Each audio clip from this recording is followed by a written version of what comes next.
Alright people, a very good evening. Subha Sandhya, Swagat, Nyano, Maya, Sadbhav, Afnopan, and this is still Pro Style. It's my show, Season 10.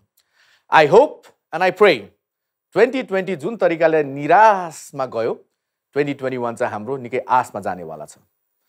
समस्त संसार जुन तरिकाले एक किसिमले भनौं चुप लाएर बसेको भनौं या थला पर्यो भनौं या शान्त बस्या भनौं वा केही गर्न नसकेपछि लौन अब के गर्ने भन्ने जुन स्थितिमा छ 2021 मा विभिन्न आशाहरू पलाएका छन्। मेडिकल साइन्सको त्यो अचिभमेन्टलाई हामीले सम्मान गर्नुपर्छ, तर त्यो मेडिकल साइन्स र समाजले भन्दा पनि हामी व्यक्तिगत हिसाबले what can we do from our side, अर्थात् यो कुरालाई अझ थप फैलिन नदिन। भाइरसले जुन नयाँ रूप लिएर हामी सामु प्रस्तुत भइराछौं, तर मानव जाति यतिकै चुप लाएर बस्नेवाला छैन and we can fight it out. Let's pray and I hope 2021 को सबैलाई शुभकामना यही सन्देशको साथ लागौं आजको कन्टेन्ट तर्फ। आज हाम्रो देश समाज, देश तब बन्छ त्यहाँ जब समाज हुन्छ, समाज तब बन्छ जब त्यहाँ घर दैलो हुन्छ, मानिसहरू हुन्छ, कामहरू हुन्छ, विभिन्न गतिविधिहरू हुन्छ। काठमाडौँको त्यस्तै एउटा घरको स्टोरी आज हामी यहाँको सामु प्रस्तुत गर्दैछौं। अझ यसलाई समग्र रूपमा भन्ने भए एउटा पिता र उसको सुपुत्रीको सम्बन्ध आइडियल रूपमा कस्तो हुनुपर्छ त्यसको ज्वलन्त उदाहरणहरू आजका मेरा दुई अतिथिहरू हुनुहुन्छ। 56 वर्षको उमेरको ज्ञान बहादुर तामाङजी हुनुहुन्छ, उहाँको सुपुत्री दीक्षा तामाङजी। हेर्दाखेरि पिता र छोरी हो, सामान्य देखिएला, तर जुन इनसाइड स्टोरी छ र जुन इनसाइड स्टोरी आज हामी तपाईको सामु प्रस्तुत गर्दैछौं, I am personally very impressed. जुन तरिकाले ज्ञानजीले आफ्नो सुपुत्रीको सपना पूरा गर्नलाई निरन्तर 16 वर्षदेखि रात्रि सेवाको ट्याक्सी चलाइरहनु भएको छ र त्यो छोरी सामान्य छोरी हैन। नेपालको कहिले नम्बर 3 हुनुहुन्छ, कहिले नम्बर 2 हुनुहुन्छ टेबल टेनिस स्पोर्ट्समा। आफ्नो छोरीको नम्बर 1 टेबल टेनिस प्लेयर नेपालको बन्ने त्यो सपना साकार गर्नलाई जुन मेहनत उहाँले गरिरहनु भएको छ, त्यसको लागि समस्त हाम्रो इट्स माई शो को टिमको तर्फबाट नमन र सलाम। सो लेडिज एन्ड जेन्टलमेन, हर्ष र गर्वका साथ ज्ञान बहादुर तामाङ एन्ड दीक्षा तामाङ।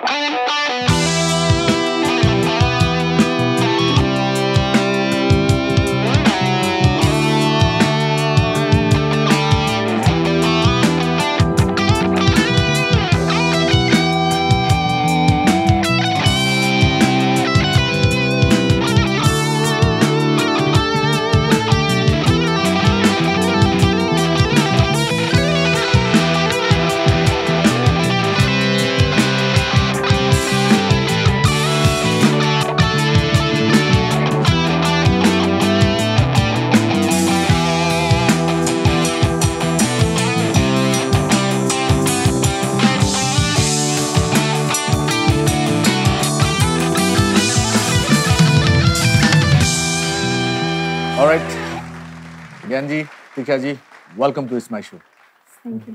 आराम हुनुहुन्छ? एकदम। म ज्ञान दाइबाट सुरु गर्छु पहिला। हस्। तपाईँ अहिले 56 वर्षको हुनुभयो। 56 वर्ष भन्नु। 14 देखि 16 वर्ष भयो तपाईले रात्रि सेवा ट्याक्सी चलाइरहेको। 16 वर्ष। 16 वर्ष भयो। यसको एउटै उद्देश्य के छ भने अरूले पनि चलाउँछन्, चलाउँछ, अरूले पनि चलाउँछ, तर यहाँले के को लागि चलाइरहनु भएको छ त्यो बडा महत्त्वपूर्ण कुरा छ र त्यो कारण तपाईको साइडमा छ।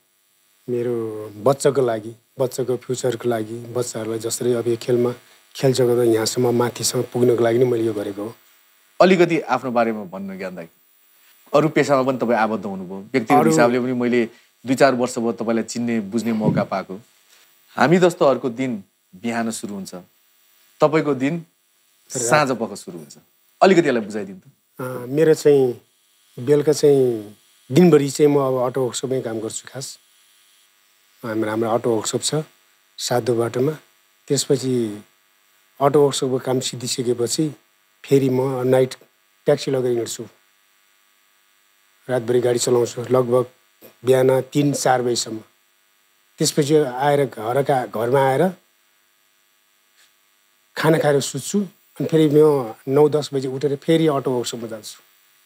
त्यसरी चल्छ मेरो दिनचर्या। दिनमा तपाईँ विगत 16 वर्षदेखि 4 देखि 5 घण्टा मात्र सुत्नुहुन्छ? बढीमा 5 नत्र 4 घण्टा हो। 4 घण्टा सुत्नुहुन्छ र यो चलिरहेको 16 वर्ष भइसक्यो। तपाईँ 56 वर्षको उमेरको 56 वर्षको अलि गाह्रो पर्दैन त अब यङै जस्तो लाग्छ मलाई त यङै जस्तो लाग्छ अहिले पनि के सो 6:30 बजेदेखि तपाईँको मोटर सुरु हुन्छ ट्याक्सी चलाउनु सुरु हुन्छ रातभरि चलाउनुहुन्छ रातभरि चलाउँछु रातिको खाना कहाँ घरमै गएर खानुहुन्छ घरमै खान्छु म कति बजे जानुहुन्छ 3-4 त्यो बिहानको 3-4 को बिहानको कुरा 3-4 गरिरहेको छ तपाईँ 4 बजेसम्म हजुर ट्याक्सी चलाएर घरमा गएर खाना खानुहुन्छ हजुर। त्यसपछि सुत्छु म कति घन्टा त्यसपछि सुयो त्यो 4 घन्टा 5 घन्टा त्यसरी सुत्छु त्यसपछि फेरि उठेर चोकतिर जान्छु साथीभाइले भेट्छु त्यसपछि अटो वर्कसम्मै गइहाल्छु म दीक्षा हजुर congratulations thank you recently South Asian गेम्समा ब्रोन्ज मेडल नेपालको लागि टेबल टेनिसमा आइहाले द ओन्ली मेडल होइन टेबल टेनिसले पाएको यस पहिला सुरु खुसी त हुनुहुन्छ होला पक्कै पनि हजुर एकदम खुसी छ तर एउटा खेलाडीलाई स्वर्णबाट रजत हुँदै काश्य पाउँदाखेरि मन त दुख्छ नि हजुर तर त्यो काश्य तपाईँको लागि काश्य भए तापनि बुवाको लागि त स्वर्णभन्दा ठुलो होला नि होइन मेरो लागि ठुलो हो मैले अब जसरी सोचेको थिएँ नि त्यो चाहिँ मेरो इच्छा पुरा यसैबाट गरिदिएको छ कि पहिले जुन सोचेको थिएँ मैले यसलाई अब साउथ एसियन अब यसले अब भनेको छ अब साउथ एसियन गेम गऱ्यो साउथ एसियन गेम गऱ्यो अब फेरि ओलम्पिकमा जाने कुरा गर्छन् अब हेरौँ के हुन्छ अब समयले के बताउँछ दीक्षा कस्तो लाग्छ जब बुवाले रातभर त्यसरी मेहनत गरेको अनि आफ्नो ब्याटको लागि आफ्नो जुत्ताको लागि आफ्नो ट्रेनिङको लागि यो सबै बुवाले यसरी खर्च गरिरहँदाखेरि कस्तो महसुस हुन्छ अब मलाई राम्रो त लाग्दैन अभियसली राम्रो त लाग्दैन होइन तर अब आफ्नो लागि गरिदिइराख्नु भएको छ भनेर एकदम आफूलाई इन्सपायर चाहिँ गर्छ त्यो कुराले अरू र आफ्नो बुवामा यसो हेर्दाखेरि के फरक पाउनुहुन्छ अब मेरै साथीहरूलाई इक्जाम्पल लिनु पर्दाखेरि चाहिँ अब फ्यामिलीले सपोर्ट नगरेर खेल्न नपाएकोहरू पनि धेरै हुनुहुन्छ क्या साथीहरू मेरो चाहिँ अनि अब आफ्नो बाबालाई हेर्दा र उनीहरूको फ्यामिलीको सपोर्ट र आफ्नो फ्यामिलीको सपोर्टलाई हेर्दाखेरि चाहिँ एकदम धेरै नै त्यो डिफ्रेन्स फिल हुन्छ मलाई चाहिँ एकदम प्राउड फिल हुन्छ बाबा मम्मीले गर्दा नै म यतासम्म आइपुगेको हो त्यही भएर कहिले चाहिँ लाग्यो म टेबल टेनिस मलाई मनपर्छ र म खेल्न चाहन्छु र यसलाई नै करियर बनाउन चाहन्छु भनेर फर्स्टमा मैले टेबल टेनिस ब्याट अब सुरु गरेको भनेको चाहिँ मैले 4 क्लासदेखि सुरु गरेको हो तर अब यसलाई प्रोफेसनली नै लग्छु होइन फ्युचरको लागि पनि आफ्नो करियरको लागि पनि बनाउँछु भनेर चाहिँ मैले 6 क्लासदेखि सोचेको थिएँ त्यतिखेर गएर बुवालाई भन्नुभयो म खेलाडी बन्छु भनेर हजुर पढाइलाई पनि निरन्तरता दिनु हजुर कति कक्षामा हुनुहुन्छ अहिले अहिले म ब्याचलर्स फर्स्ट इयरमा छु पढाइको साथसाथै खेलकुदलाई पनि अगाडि बढाइरहेको छ कतिको महँगो खेल हो यो टेबल टेनिस दीक्षा हामी जस्तो मिडल क्लास फ्यामिलीको लागि त एकदम महँगो भन्नुपर्छ जस्तो खर्चहरू के हुन सक्ला अब कन्टिन्युसली हाम्रो ब्याटको लागि रबर चेन्ज गरेर राख्नु पर्यो अब प्लाईहरू सबै चेन्ज गरेर राख्नुपर्छ होइन अब जुत्ताहरू पनि चाहिन्छ अब आफूलाई लगाउनलाई अब टी सर्टहरू सर्ट्सहरू चाहिरहेको हुन्छ एउटा ब्याटको कति पर्छ जुन अहिले तपाईँले प्रयोग गरिरहनु भएको छ मैले अहिले 15,000 to 17,000 लिन्छ होला मेरो ब्याट चाहिँ अहिले अनि जुन त्यो रबर त 8,000 र कति ड्युरेसनमा चेन्ज गरिरहनु पर्छ 1-2 मन्थ्समा चेन्ज गरेर राख्नुपर्छ त्यो त र एउटा रबरको कति पर्छ 8,000 हजुर ज्ञान दाइ यो सबै खर्च तपाईँले जुटाइरहनु भएको छ सबै खर्च धेरै कमले यो कुरालाई पचाउन सक्ला के भने पढाइको लागि तपाईँले मेहनत गरिदिरहेन नेपाल जस्तो देशको एउटा खेलाडी बन्छु भनेर सपना बोकेर हिँडेको छोरीलाई तपाईँले नम्बर 2 नम्बर 3 सम्म पुर्याइसक्नुभयो यति कम उमेरमा लक्ष्य त नम्बर 1 कै होला नि लक्ष्य त नम्बर 1 कै हो कहिलेकाहीँ होइन पढ्नु ठुलो कुरा हो म तेरो पढाइको लागि खर्च गर्न सक्छु तेरो स्पोर्ट्सको लागि म खर्च गर्न सक्नु भने कहिले लागेन उसले स्पोर्टको साथसाथमा पढाइ पनि राम्रैसँग लगिरहेछ कि र हामीले भन्नै पर्दैन यसलाई चाहिँ खास है तर मलाई चाहिँ स्पोर्ट्सबाट चाहिँ तपाईँको खेलकुद जगतबाट चाहिँ उसको नाम चल्ने कि सबैले चिन्न सक्ने पढाइले भन्यो भने यसले खेलको जगतबाट सबले चिन्छ नि नेपालभरिका मान्छेले चिन्छन् विश्वको मान्छेले चिन्छन् अहिले अब यो अस्ति नै हङ्गेरीमा वर्ल्ड च्याम्पियन खेल्न जाँदाखेरि नि उसको र्याङ्क गर्ने नि त्यो मलाई खुसी लाग्थ्यो कि त्यही कारण मैले अब खेलको जगतमा यसको लागि नै मैले खर्च गरेको हो लगानी गरिदिएको म बच्चाको लागि मेरो छोरीको लागि म खुसी लाग्छु कुन देश घुम्नुभयो दीक्षा म अहिलेसम्म 5 वटा कन्ट्री घुमिसकेँ अल टोटल गरेर इन्डिया थाइल्यान्ड कटार अनि रसिया अनि अस्ति भर्खर हङ्गेरी गएर आएको मैले एउटा कुरा बुझ्न खोजेको जुन तपाईँ 3rd 2nd पोजिसन भने तपाईँ नेसनल लेभलको प्लेयर हो नि हजुर झन् यो रिसेन्ट साउथ गेममा तपाईँले ब्रोन्ज पनि जित्नु भयो हजुर त्यस्तो खेलाडीलाई राज्यले खेलकुद परिषदले तपाईँको ब्याट रबर त्यसको चिन्ता लिँदैन रेयरली मात्र हुन्छ कि मेरो लागि चाहिँ अब मैले यो सिनियर्समा इन्टरनेसनल खेलेको म 2nd टाइम हो होइन अनि त्यसमा चाहिँ अब रेयरली नै गरिदिनुहुन्छ कि अरू नत्र सबै आफैले नै गरिराख्नु सो टेबल टेनिस सङ्घ भन्ने छ नि हजुर त्यो सङ्घले के काम गर्छ सङ्घले त अब खेलाडीहरूलाई अब त्यस्तै खर्च हेरिदिनु पर्ने हुन्छ सो टेबल टेनिस सङ्घले खेलाडीहरूको बारेमा सोच्नुपर्ने हो टेबल टेनिस खेलाडीहरूको लागि त्यो सोच्नुपर्ने भनेको त उहाँहरूको यस्तो बेसिक कुराहरू हेरिदिनु पर्ने होइन तपाईँहरूले भन्नु न मलाई ब्याट चाहियो भने त्यो ब्याटहरू राज्यले दिनुपर्ने हो कि तपाईँले स्वयं किन्नुपर्छ त्यो अहिलेको लागि त अब हामीले आफैले गरिरहेको यस्तो खर्चहरू चाहिँ हामीले नै गरिरहेको छौँ यही साग गेमको बेलामा चाहिँ रबरहरू प्रोभाइड गरिदिनु भएको थियो होइन अरू न त हामीले आफै गरिरहेको तपाईँले भन्नु त भयो होला सबै खेलाडी मिलेर हामीलाई गाह्रो भयो भनेर हामीले भन्दाखेरि पनि अब रेस्पोन्स राम्रो आउँदैन के तपाईहरु जुन ब्रोन्ज मेडल पाउनुभयो कति पुरस्कार पाउनुभयो हजुर मैले 2 लाख पाएँ गभर्नमेन्टबाट चाहिँ अनि प्रदेशबाट पनि पाएँ पाउनु त त्यो फेरि तपाईले स्पोर्ट्समै लगाइरहनु भएको छ हजुर ज्ञानदाइ आफ्नो काम छोडी छोरीको म्याच हेर्न जानुहुन्छ है जान्छु प्राय गइरहेको छु म्याच मात्र हैन ट्रेनिङमा पनि जानुहुन्छ जान्छु बुवा अगाडि आएर त्यो म्याच हुँदा र बुवा नहुँदाखेरि म्याचमा केही फरक छ देखियो मलाई चाहिँ के हुन्छ भने बुवा हुनु हुँदा चाहिँ झनै नर्भस फिल हुन्छ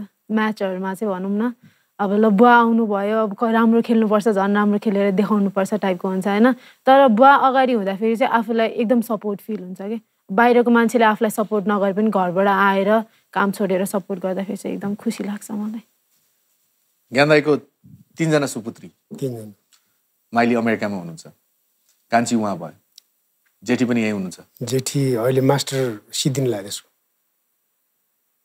सम्पूर्ण चीज आफ्नो 3 सन्तानमै समर्पित गर्नुभयो ज्ञानदाइ हजुर साथसाथै यहाँको श्रीमतीको पनि इक्वल भूमिका छ उहाँको पनि एउटा सानो पसल छ मेरो हजुर पसल छ मेरो हरेक रात बुवा घरमा नहुँदा दीक्षा र थाहा हुँदा कि बुवा यो चिसो होस् पानी पर्या होस् गर्मी होस् केही नभनिकन दिनरात हाम्रो लागि चाहिँ त्यो पैसा गरिरहनु भएको छ भन्दाखेरि निन्द्रा लाग्छ घरमा अभियसली अब आफूलाई चिन्ता चाहिँ लागिरहेको हुन्छ अब बुवा कता हुनुहुन्छ होला टाइममा खाना कतिचोटि त खाना खान पनि आउनुहुन्न बाबा अनि आफूलाई अब नराम्रो लाग्छ एकदम त्यस्तो सोच्दाखेरि चाहिँ ज्ञानदाइको पृष्ठभूमि अलिकति भनिदिनुहोस् न पहिलादेखि नै ड्राइभर हुनुहुन्थ्यो कि कुनै पेसामा पहिला हुनुहुन्थ्यो त्यसपछि छोडेर म 2021 सालमा जन्मेको 2032 सालमा काठमाडौँमा आएको है काठमाडौँ आइसकेपछि सानसुनेलाई अब त्यो काम गरेँ त्यसपछि आएर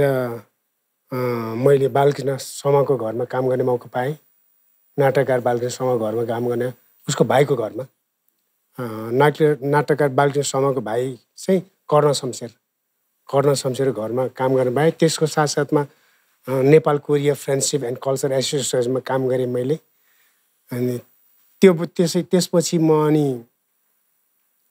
यो हाम्रो पप गायक के आमते रे योगेश्वर आमते उहाँहरूको चाहिँ आइसक्रिम कारखाना थियो लाजिमपाट शङ्कर होटलभित्रपट्टि ठ्याक्क त्यहाँ काम गर्न पाएँ जम्मा मेरो तलब 80 रुपियाँ थियो कि 80 रुपियाँ तलब थियो कि कुन सालको कुरा गर्दैछु त्यो बेलामा 39 त्यस्तै होला है अनि त्यसपछि 80 रुपियाँ पनि मलाई त टन्न पुग्ने पैसा त्यो बेला होइन एकदम ठुलो के रकम त्यसपछि 80 रुपियाँ पनि मलाई अनि उहाँको म्यानेजर चाहिँ डिकम्बर काजी के भन्थ्यो होइन त्यो बेला मैले बिर्सिसकेँ उहाँले गर्दा मैले ओभर टाइम गर्थेँ कि त्यो बेलामा चाहिँ अब पम्पबाट चाहिँ पानी तान्ने सिस्टम थिएन ट्युबवेल हुन्थ्यो कि ट्युबवेलबाट पानी ताने चाहिँ ओभर टाइम हुँदा मैले फेरि 80 रुपियाँ प्लस कमाउँथेँ मैले 160 कमाउँथेँ 160 मलाई त्यो बेलामा त 160मा लगभग मलाई 30 देखि 40 भएपछि महिनामा इनफ हुन्थ्यो अरू चाहिँ मैले घरमा लगेर दिन्थेँ कि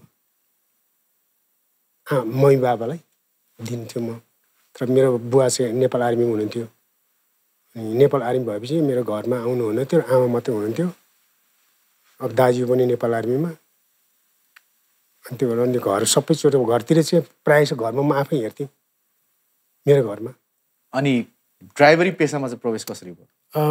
त्यो गर्दा गर्दा मैले फेरि पछि गएपछि म चाहिँ यो इलेक्ट्रिकको काम गरेँ मैले हेर्नुहोस्, हाउस वायरिङ काम टोटली गर्छु मैले। अहिले होटल भ्यू ब्रिकेट गोदावरीको पनि सबै म आफूले गरेको। अहिले यहाँ भने मेरो राजु तामाङ उहाँको प्रोपराइटर होइन, मैले उहाँले साथी यो सो हेरिदिनु होला। उहाँको होटलमा मैले इलेक्ट्रिक र प्लम्बिङ काम टोटली मैले गरेको। त्यहाँ मेरो आफ्नै हातले फेरि टेक्निसियनलाई म आफ्नै हातले आफैले डिजाइन गरेको। त्यसपछि त्यो सिद्धिसकेपछि अलि मेरो उमेर ढल्केको जस्तो भइसकेपछि मैले अब चाहिँ मलाई अलिकति हल्का काम चाहिन्छ भनेर यो त फेरि अब इलेक्ट्रिक प्लम्बिङ काम त प्रेसर काम पर्छ, बल्बको काम पर्छ। हाम्रो अहिले चाहिँ अब प्लास्टिकको पाइप युज गर्ने, त्यो बेलामा त जिआई पाइप हुन्थ्यो हेर्नुहोस्, त्यो 2 इन्चको जिआई पाइप यसरी ठेट काट्नु पर्थ्यो कि सुई ठेट काट्थेँ म। यत्रो भयो पनि मजाले काट्न सक्थेँ कि।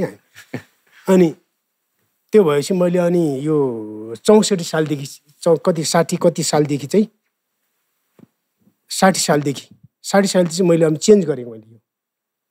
अब म यो गर्नुपर्छ, अब यो चाहिँ अब हल्का काम गर्छु भने म ट्याक्सी लाइनमा लागेँ मैले 60 सालदेखि। 60 सालदेखि सुरु गरेको मैले। खास दिनले त 17 वर्ष, तर पेसावर रूपमा लागेको चाहिँ 16 वर्ष भयो। तर रात्रि सेवाको ट्याक्सीको सोच कहाँबाट आयो? त्यो त तुलनात्मक रूपमा अलि रिस्क पनि छ। रिस्क त धेरै छ, तर मैले धेरैले कन्ट्याक्ट बनाएँ, राम्रो मान्छेहरूलाई जसको गाडी छ उहाँहरूलाई उहाँहरूको गाडी चलाएर उहाँहरूले ड्रिङ्क गरेपछि गाडी चलाएर मैले घरसम्म पुर्याइदिने हरेक चिज त्यस्तो मैले धेरैले कन्ट्याक्ट गरेँ। त्यो कन्ट्याक्ट गरेपछि मलाई राति नै मन पर्यो मलाई। दिउँसोभन्दा हरेक चिज जाम हुने दुनियाँ हुन्छ, राति धेरै आनन्द, कमाइ पनि धेरै हुन्छ हल्का। अब कतिपय अब मेरो आफ्नो मान्छेहरूले 100 दिए ठाउँमा ल 200 भने दिनुहुन्छ, त्यो माया ममता देखाएर। त्यसले मैले रात्रि नै अप्नाएको मैले। अनि रात्रि नै ठिक ठाक छ मलाई। काम कुनै सानो हुँदैन है? काम सानो हुँदैन, सोच मात्रै सानो मान्छेको। काम त सबै चिज ठुलो हुन्छ, त्यो ठुलो बडा नै हुन्छ नि, त्यो पनि ठुलो हो। मान्छेको सोच र विचारमा मात्रै फरक पर्छ।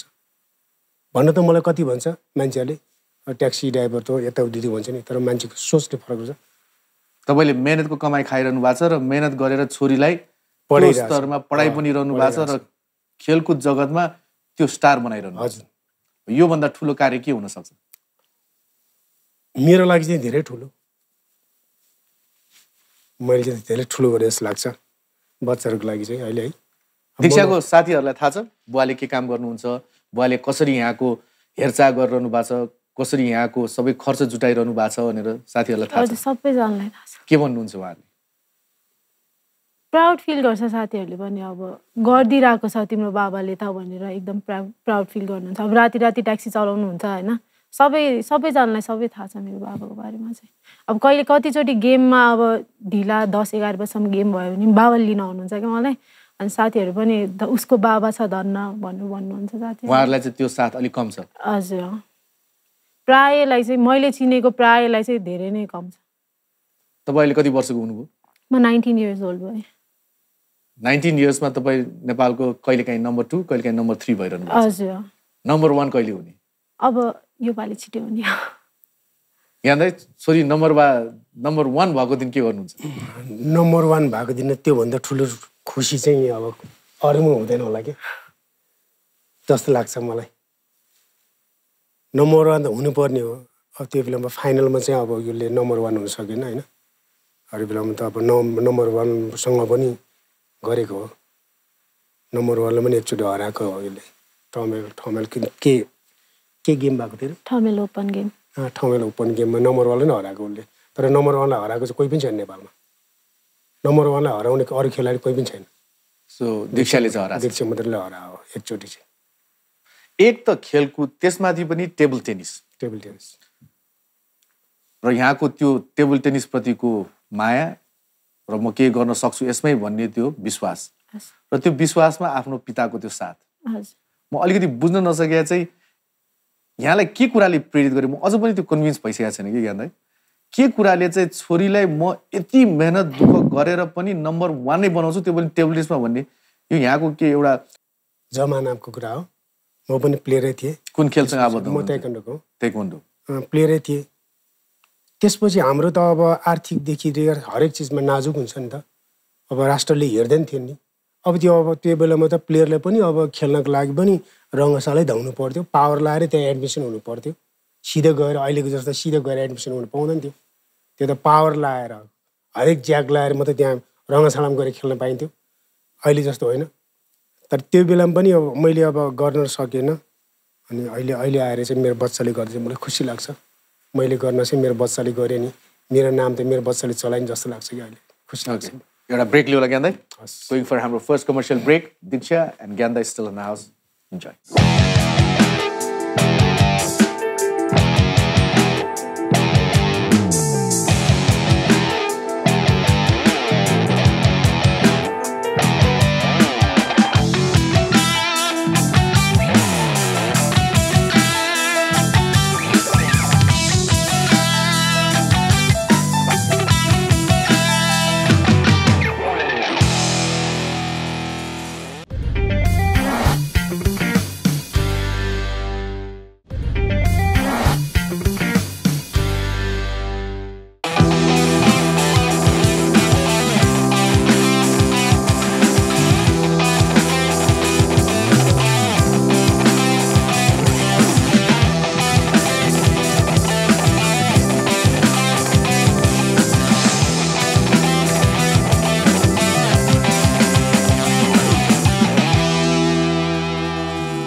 Right, welcome back.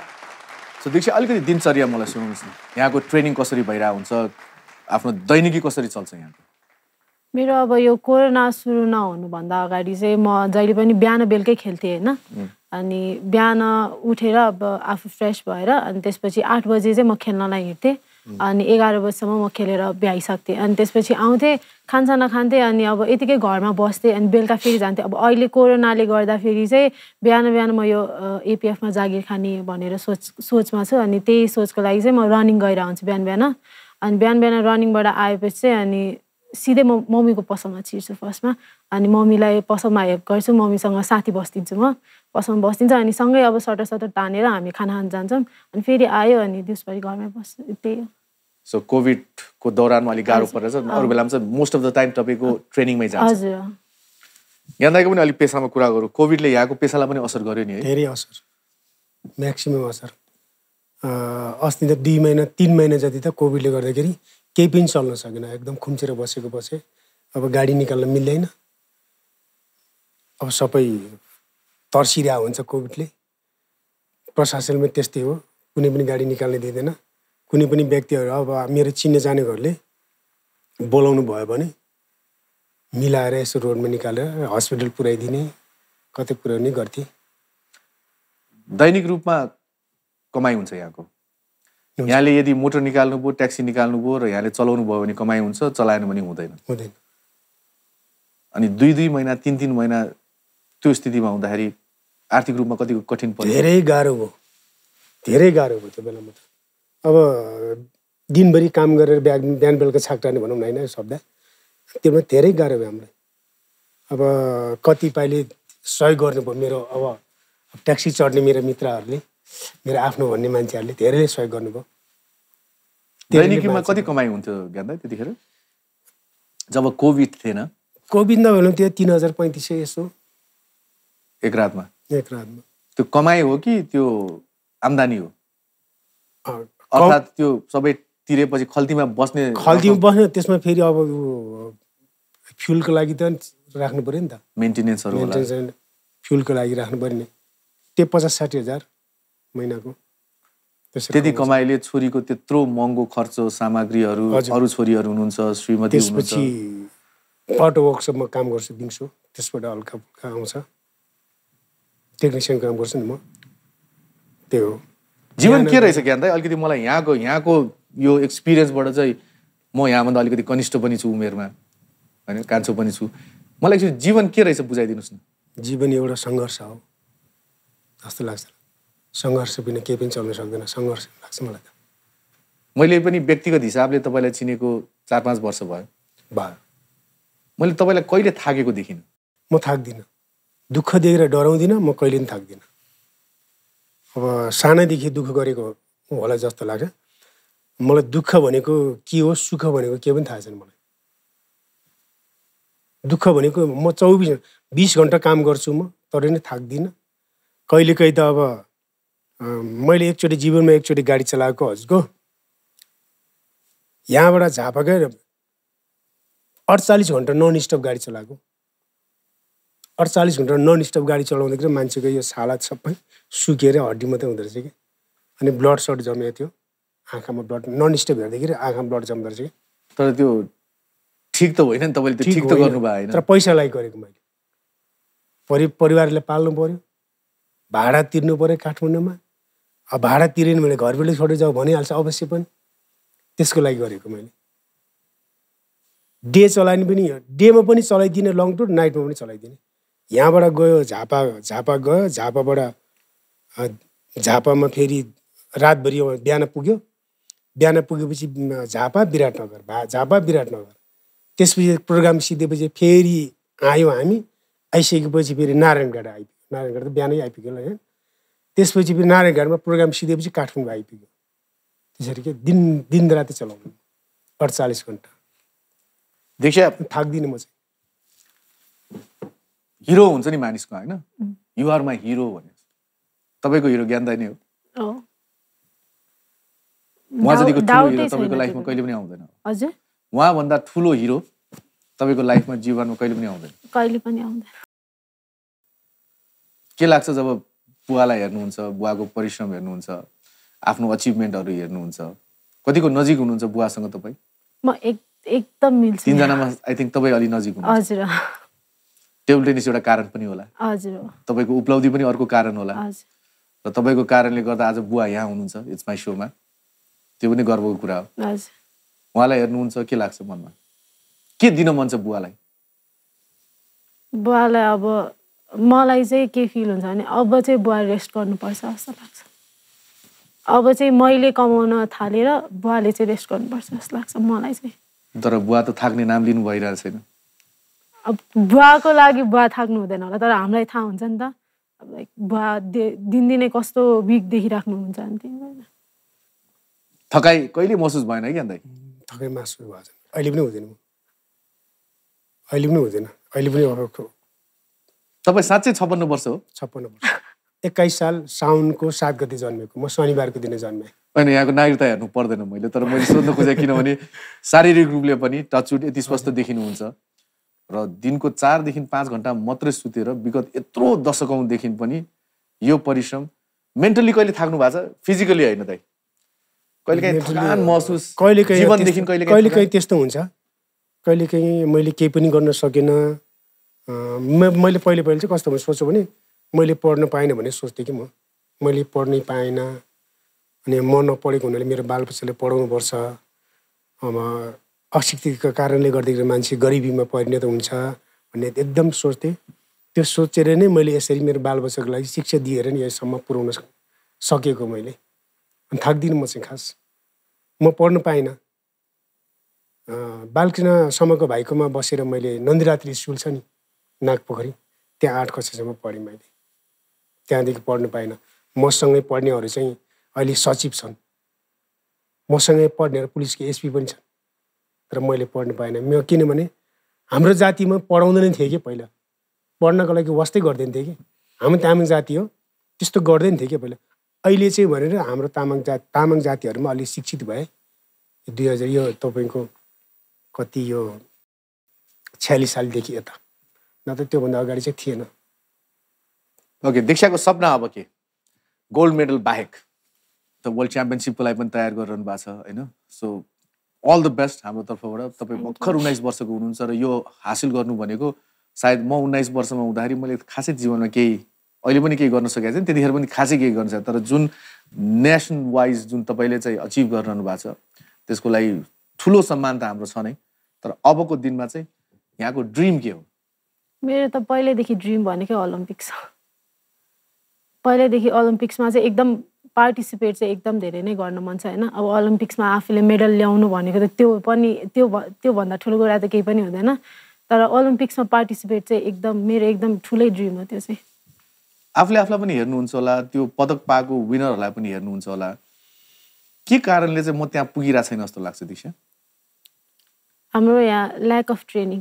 ट्रेनिङ एकदम ल्याक भइरहेछ हाम्रो होइन अब बाहिर जसरी ट्रेनिङ गराएर हुन्छ यता त्यस्तो फेसिलिटीहरू पनि छैन अनि यहाँ ट्रेनिङ पनि अब रेगुलर भइरहेको हुँदैन त्यही भएर पनि हो जस्तो लाग्छ मलाई चाहिँ अब उताको प्लेयरहरूले बच्चैदेखि स्टार्ट गरिरहेको हुन्छ अब अराउन्ड 1-2 क्लास हुँदाखेरिदेखि नै स्टार्ट गरिसकेको हुन्छ हाम्रो त अब 1-2 क्लासदेखि त हुँदैन यता त्यही भएर जस्तो लाग्छ सो एकाडेमिक वाइज अगाडि बढ्नु मन छैन खालि ओलम्पिक खेल्नु मन छ र खेलाडी भएर नै जीवन बिताउनु मन छ यहाँलाई एकाडेमिक वाइज जान मन छ सँगै लग्न मन छ मलाई होइन तर मेरो सबभन्दा ठुलो ड्रिम चाहिँ स्पोर्ट्समै हो कि मलाई चाहिँ त्यस्तो फिल हुन्छ तपाईँको बुवाको लागि तपाईँको सबैभन्दा ठुलो गिफ्ट के हुन्छ होला त्यो त मैले अब सक्सेसफुल भयो भने मेरो बुवाको लागि एकदम ठुलो गिफ्ट हुन्छ होला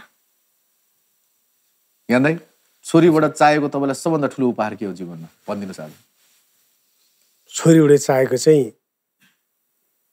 मेरो इच्छा चाहिँ अब एउटा नेपालको अब सरकारी ओहदामा अलिक एउटा अफसरको पद देख्न पाएँ त्यो ठुलो लाग्थ्यो क्या मलाई त्यो इच्छा राखेको छ मैले खास सो पढाइ र खेलकुदको समायोजन गरेर सरकारी जागिरमा एउटा पद मेरो छोरी लिएको हेर्न मन छ मलाई त्यो पद पनि भनिदिनुहोस् एउटा आर्मी भने सेकेन्ड लफ्टन होइन पुलिस भने इन्सपेक्टर जस्तै दीक्षालाई बन्न मन छ युनिफर्म लाउनु मन छ हजुर मन छ मेरो परिवार मेरो बाजेदेखि नै नेपाल आर्मीमा थियो मेरो बाजे चाहिँ ब्यान्डमा थियो पहिला मेरो हजुरबुवा ब्यान्डमा थियो बुवा पनि मेरो दाइहरू सबै अहिले सबै पेन्सनमा हुनुहुन्छ उहाँहरू सबै आर्मीमा त्यसले गर्दाखेरि यसले लाउने धेरै इच्छा छ कि यसको युनिफर्म हेर्न मलाई रहेछ मलाई ठ्याक्कै इच्छा छ मेरो यसको स्पोर्ट्स कोटामा पनि आर्मीमा एपिएफमा नेपाल पुलिसमा त त्यो स्पोर्ट्सम्यानहरूलाई त्यो औदा त्यो अनरी दिने पनि चलन छ जागिर दिने पनि चलन छ हजुर चलन छ अप्लाई गर्नु भएको छ हजुर अब यो पालि गर्न लागेको छ अब फेरि फागुनमा खोल्दैछ एपिएफमा अनि त्यसमा म ट्राई गर्न लागिरहेको छु सो युनिफर्म पनि हुने त्यहाँ माथि मेडल पनि हुने त्यसमाथि खेलकुदको मेडल पनि हुने हजुर त्यही हो ज्ञानदाइ विवाहकी टिम भएपछि चाहिँ सजिलो हुँदो रहेछ क्या तलब पनि आउने उतातिर अब पुरस्कारहरू नि यताउति आउने त्यसले गर्दा उनीहरूलाई खेलको लागि स्पोर्ट्सको लागि हरेक सामग्री किन्नको लागि चाहिँ खर्चहरू जुट्नको लागि सजिलो हुँदो रहेछ मासिक कति खर्च छ दीक्षा खेलकुदको लागि यहाँको लागि यदि छुट्याउने भए मेरो लागि चाहे त्यो रबर होस् ब्याट होस् म्याट होस् जे भन्नुहोस् जुत्ता टी सर्ट ट्रेनिङ डायट सबै गर्दाखेरि मासिक कति जति खर्च आउँछ तपाईँमा एउटा राम्रो ट्रेनिङ गर्दै अगाडि बढ्नलाई अब 30-40,000 लाग्छ ज्ञानदाइ लाग्छ उसले त 15-20 हजार लाग्छ कि खास यता जाने उता जाने जुत्ता खोइरहेको छ खेलिरहेको छ जुत्ता खिइरहेको छ अब सबै चाहिन्छ अब ब्याटहरू महँगो पर्छ यिनीहरूको अलि राम्रो ब्याट ल्यायो भने धेरै महँगो पर्छ यहाँ त बाहिरबाट ल्याउँदाखेरि धेरै महँगो पर्छ अस्ति नै जाँदाखेरि एउटा नेपालमा भएको भन्दा बाहिरबाट ल्याएको राम्रो छ हङ्गेरी जाँदाखेरि ल्याएको थियो ब्याट एउटा चाहिँ राम्रो छ महँगो पर्छ अब हतपत बच्चाहरूलाई अब खेलाडी बन्छु भनेर हुँदैन त्यसमा लगानी गर्नुपर्छ बच्चाले के चाहेको त्यो किनिदिनु सक्नुपर्छ अनि मात्रै खेलाडी बन्छ नत्र सामग्री छैन अब खुट्टा मात्रै हल्लाएर के गर्ने मैले एउटा कुरा के बुझ्न नसके भने तपाईँ टोलको प्लेयर होइन कि तपाईँ गाउँको पनि प्लेयर होइन तपाईँ जिल्लाको पनि प्लेयर होइन तपाईँ राष्ट्रिय खेलाडी हो र ब्रोन्ज मेडल तपाईँले भर्खर साफकीमा पनि पाउनुभयो र त्यो प्लेयरले अहिले मेरो अगाडि आएर उसको पिताजी राखेर के भनिरहेछ भने र उसको पिताले पनि मलाई के भनिरहेछ भने ब्याटहरू सबै आफै हेर्नुपर्छ नि सो सङ्घको काम चाहिँ के हो मलाई बुझाइदिनुहोस् न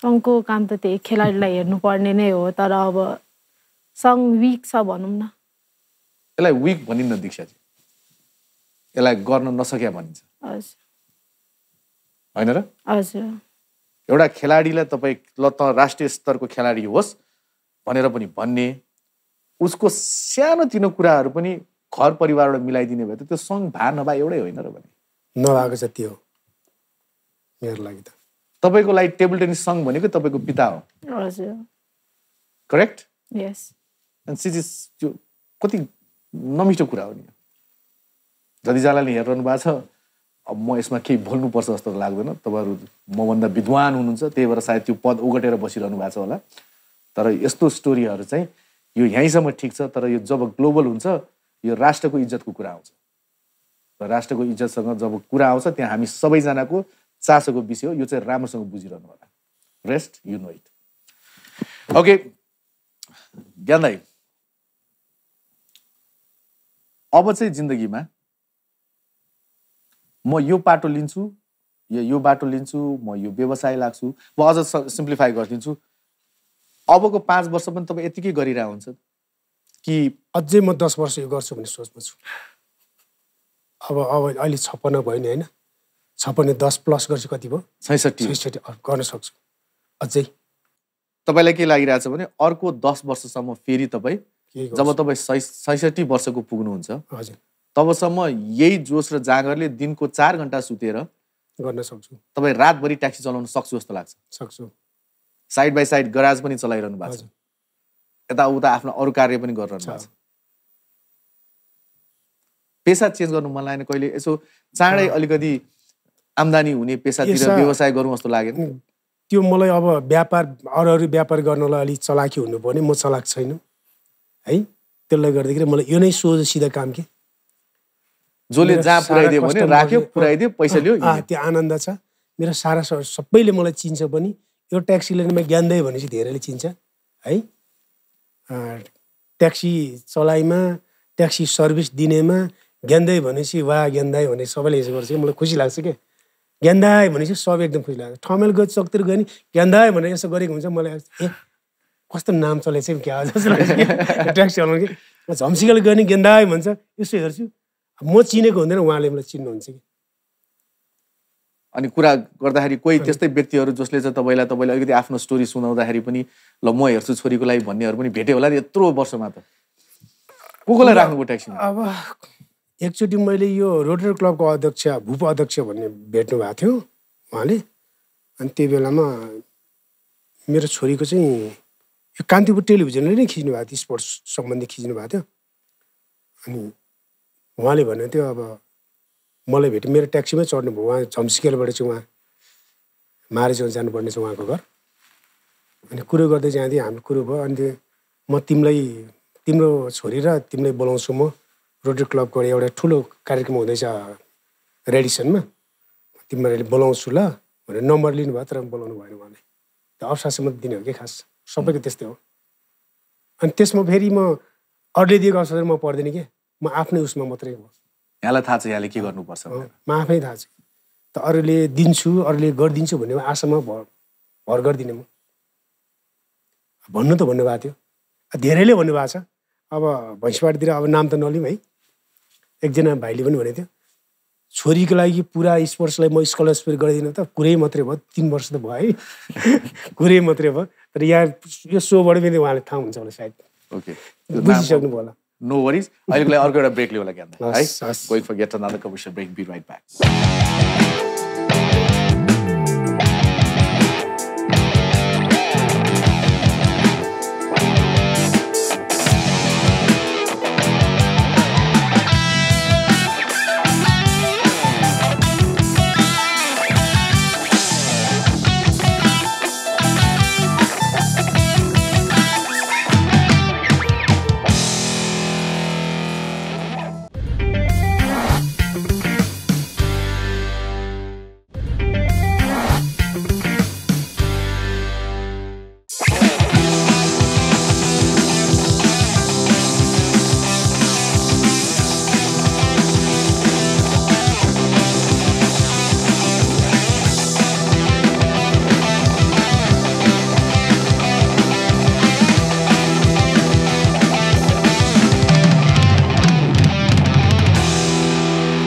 वेलकम ब्याक हेर्दै दीक्षा केही चित्रहरू छन् यहाँको एकछिन रमाइलो गरौँ अस्ति भर्खरको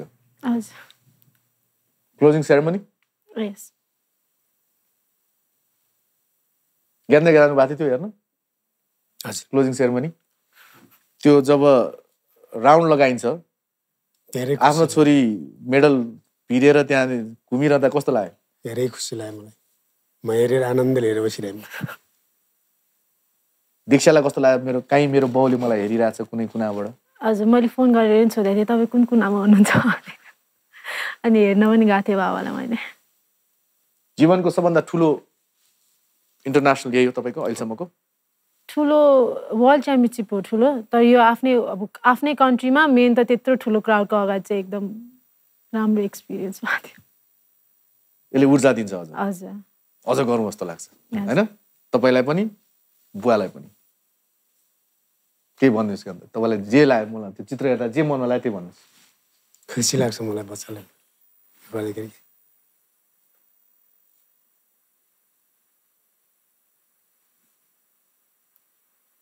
भन्नुहोस् न बच्चाको देखेर मलाई खुसी लाग्छ खुसीको आँसु आउँछ कहिले त बच्चाले यसो गर्दाखेरि होइन अब अरूले बच्चाले अब दुईवटा बच्चाले एउटा बच्चा त मेरो अमेरिकामै छ र यसबाट ठुलोले धेरै मेरो इच्छा पुरो गरिदियो अब ठुलो बच्चाले मेरो ठुलो बच्चा त मेरो आज अझै अपाङ्ग छ मैले हजुरले भनेको छैन उसले त्यहाँ अपाङ्ग हो मेरो ठुलो छोरा अपाङ्गको दौरान पनि मेरो बच्चाले यहाँसम्म पढाइ यहाँसम्म पुऱ्यायो दिएर खुसी लाग्छ मलाई त्यो मेरो ट्याक्सी यही हो कमाइको भाडो कमाइको भाडो हाम्रो कमाइको भाडो भने यो क्यामेरा यो लाइट्स यो कुर्सी यो पैसा छाप्ने मेसिनै हो मेरो खास कतिवटा ट्याक्सी छ दुईवटा तपाईँको आफ्नै हजुर आफ्नो भनेपछि ब्याङ्कको पैसा तिर्नु पर्यो म त ब्याङ्क त गाडीको साउ ब्याङ्क हो तर म ड्राइभर म त ड्राइभर म त कमाएर दिने उसलाई पनि दिने म पनि खाने यसैबाट दृश्य के लाग्छ त्यो फोटो हेर्दा नराम्रो लाग्छ किन बाबा यसरी अब स्ट्रगल गरेको देखेर नि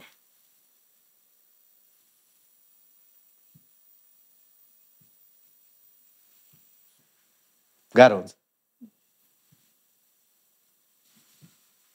गर्वको कुरा मलाई यस्तै यसरी नै नेपालको झन्डा फरफराएर अन्तर्राष्ट्रिय गेममा चाहिँ होइन गोल्ड मेडल जितेर एउटा इच्छा पनि छ कि मलाई बच्चाले इन्टरनेसनल गेममा कति टाढा छु जस्तो लाग्छ दीक्षा यो कुराबाट उहाँको बुवाको सपनाबाट इन्टरनेसनल मेडल देशको झन्डा र दीक्षाको छातीमा त्यो मेडल हुँदाखेरि कति लाग्ला समय के बाधाहरू छन् धेरै समय त लाग्दैन तर अब त्यो देशले पनि अलिकति आफूलाई होइन हेल्प गरिदिएको भए चाहिँ एकदम छिटो हुन्थ्यो जस्तो लाग्छ मलाई चाहिँ आई होप अहिले सुनिरह पनि रह होला हेर्ने चिज हेरि पनि रह होला हैन आशा गरौँ भर नपरौँ आशा गर्न सकिन्छ मात्रै ओगडेर बस्ने हो नेपालको खै मैले अब राजनीतिदेखि लिएर कर्मचारी संविधानदेखि मैले गर्न सकेको छु त्यही जस्तो लागेको छैन अहिलेसम्म मैले धेरै हेर्छु मिडियामा सबै हेर्छु अनि दिक्क लाग्छ कि मलाई सबै खेलकुद जग्गादेखि सबै हेर्ने दिक्क लाग्छ मलाई कहिलेदेखि तर त्यो दिक्क लाग्दै पनि आफूले चाहिँ गरिरहेको छु तर आफूले गर्दा गरे पनि अब राज्यले पनि गर्दाखेरि राम्रो हुन्थ्यो नि त राज्यको नाम चलाउ राष्ट्रको नाम चलाउने हो नि त यिनीहरूले त होइन उसको व्यक्तिको नाम चलाउने होइन नि दीक्षा तामाङले भोलि अन्तर्राष्ट्रिय पदक पायो भने ज्ञानबहादुरको छोरी दीक्षा तामाङ भनेर तपाईँको नाम कहिले काहीँ आउँदैन नेपालको आउँछ नेपालको नाम आउँछ नेपालको आउँछ मेरो नाम आउँदैन पहिला नेपाल भनेर चिनाउँछु उसले होइन त्यो तपाईँले बुझ्नु भएको छ तर पद ओगटेर बसेर चिनेको छैन बुझ्या छैन बुझ्दैन वा बुझ्न चाहँदैन पनि बुझ्दैन पनि बुझेरै चाहँदैन बुझ्दै चाहँदैन यो रिसेन्ट हो क्यारे हजुर यो चाहिँ हाम्रो ललितपुर क्लबले हामीलाई सम्मान गरेको बेलाको थियो पहिले योले चाहिँ ललितपुर क्लबबाट खेलेको हो खास ललितपुर क्लबका कतिपयले पनि माया गर्छ उसलाई धेरै सिनियर दाइहरू छन् उसका माया गर्छ अहिले पनि ललितपुर क्लबबाट खेल्न आउनु भन्छ कि उसले उहाँबाट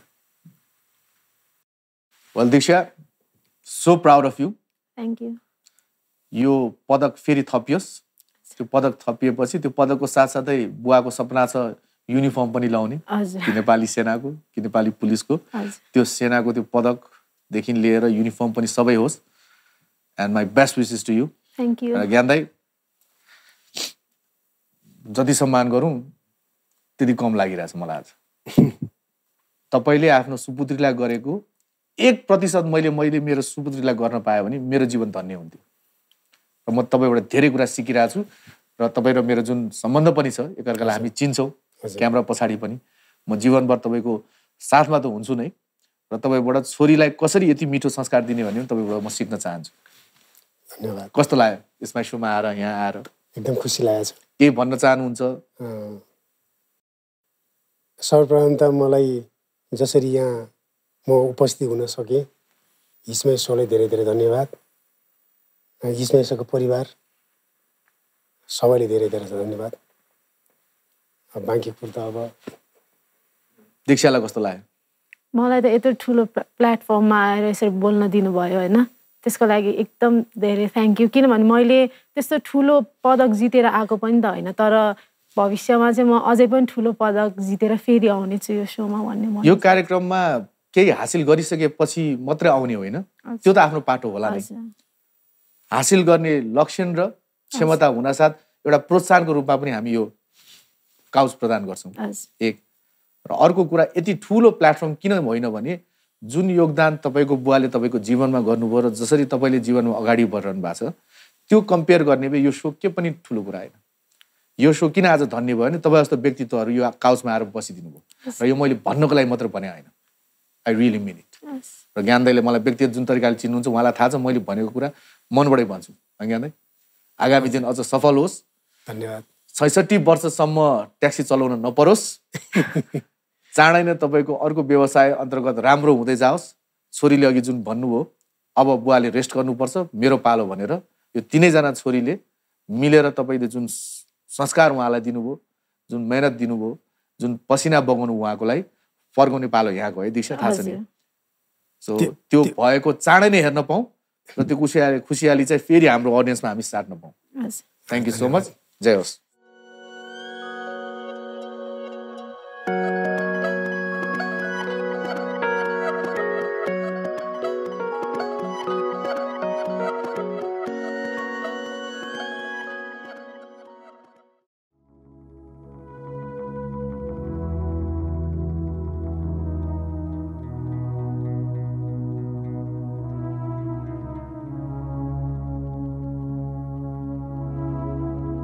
यो मनगढन्ते दुनियाँ, सजिएका शब्द र बातहरू तिमीलाई आफैले कोरेका चित्रमा खोज्दैछु, सम्झँदैछु अनि हाम्रा बिना भेटका यादहरू।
Well, thank you so much for liking It's My Show Season 10. If you like what we show to you, then please comment, share and subscribe Kantipur TV HD.